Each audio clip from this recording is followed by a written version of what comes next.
Hey everyone. I'm going to start with what I felt was bad advice in chapter 13. On page 323, the book has a section about feet. They say that the solution to your problem is to walk around and not box yourself in behind a podium or something of the sort. I personally don't like that as an audience member, as I can find it sometimes distracting if it's a constant like back and forth across the room.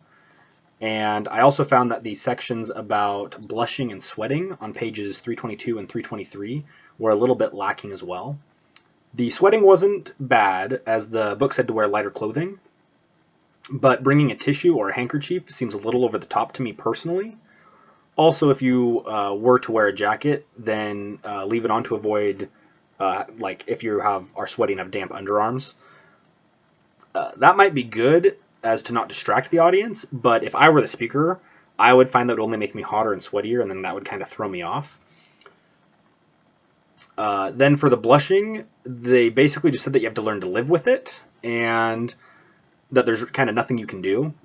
I disagree to a point on that. With COVID and wearing a mask, if you were to do like a live, like if I were in a room and I had to wear a mask, for instance, that might help if I was blushing hide some of that. Or if you were to wear makeup, then maybe there's like an anti-blush foundation. I don't know of terms, but I don't know, maybe something like that. Um, it just taking a shot in the dark there. Ladies, feel free to correct me if I am wrong, or anyone who knows anything more about that. But I don't know. I'm taking a shot in the dark. Maybe that works. Essentially, though, the book just says to kind of keep going and eventually it'll fade. So I don't know. That just kind of seemed like. I mean, there might not be much you can do, but I just felt like that was kind of not the best advice you could have given. However, for the positives, I did feel that the book gave good advice on 324 about volume. So if you're nervous, then you might get quiet during a presentation. And I know that everyone's heard that, you need to picture everyone in the room either naked or in underwear, and, way too distracting. So, but the book does explain that if you focus on someone in the back of the audience and then you project your voice as if you're talking to that person for the duration of your presentation, then you should be fine. And I think that's awesome advice, because if you focus on that person, then you're still looking out into the crowd, you're making your eye contact, and your volume should be stabilizing and it won't be too loud or too quiet. Along the same lines, I also like the advice of the increased speaking rate, because the more nervous you are, the faster you tend to talk. So the quicker you talk, you end up talking like this, and no one can understand you. And so it just makes it too hard when you're trying to explain something to an audience, because you tend to just want to rush through it. The more nervous you are, you just want to get through it. You just want to keep talking. So you talk really quick, and it makes it hard for the audience to understand you. And the book says to take a few deep breaths, take some sips of water if you have to. That'll kind of slow you down, and it'll help you kind of collect your thoughts for a second. Personally, I've done the water trick, where if I need to pause and kind of actually do just that, collect my thoughts, or look at my notes, or kind of think about the transition for the next thing I'm going to say, then I will take a sip of water. Gives me 3 to 5 seconds, and I'm ready to go. And then lastly, and my most notorious thing that I do all the time, which some of you may have already noticed, is vocal fillers. I say or make a weird noise like, I don't know. I just do just weird random things.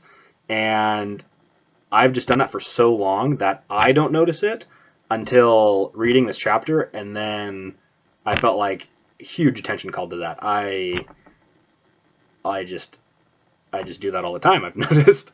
So on page 324, the book says that one thing that you can do to help you is what I just said. Be aware that you're doing it, and it can help you try to catch yourself, as well as if you actually run through your outline a few times each day, until your presentation to get familiar with it. Then I just did it right there.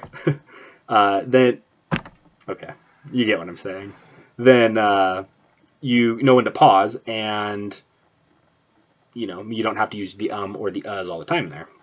So I think that's fantastic advice. Clearly, I still need to work on that, but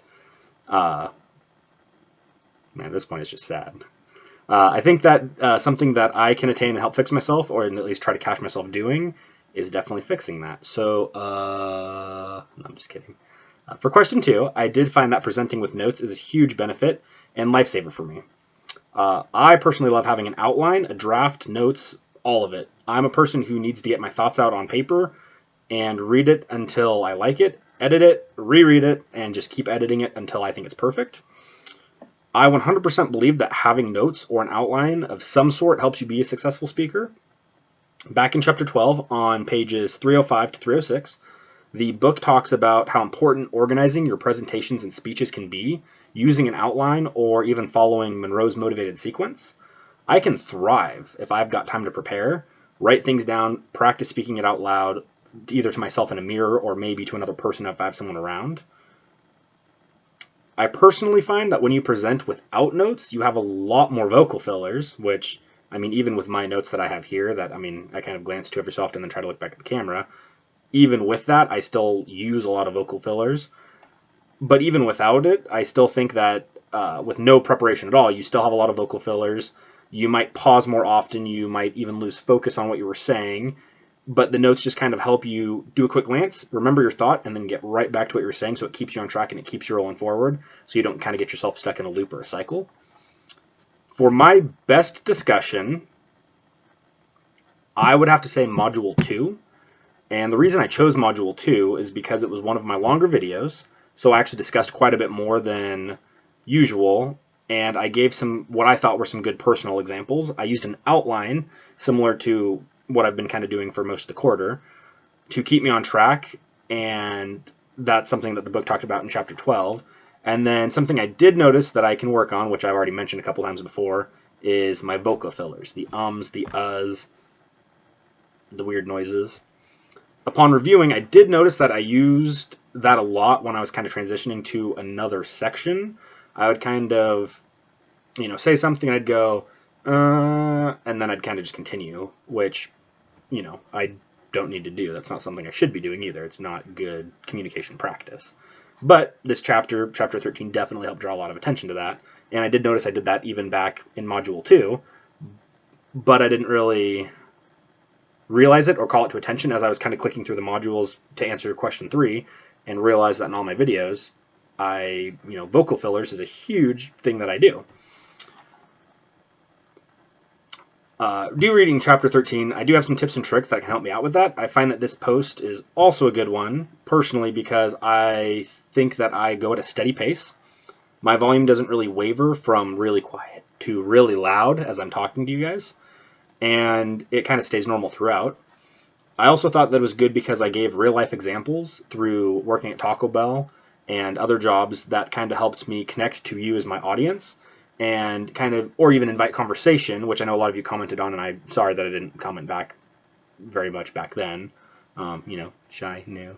But I did, the idea is that I could connect with you, and if you had something to say or something that even related to you, or even at your own job, you might have, while watching it, you might have had something similar happen at your place of work and commented and been like, hey, you know what? That sounds exactly like this situation. And then, obviously a couple of you, I think like 4 of you, 5 of you made comments on it. And so, I definitely appreciate that. I just didn't, I guess at the time respond to them. So that's what I got for you guys. Thanks for watching.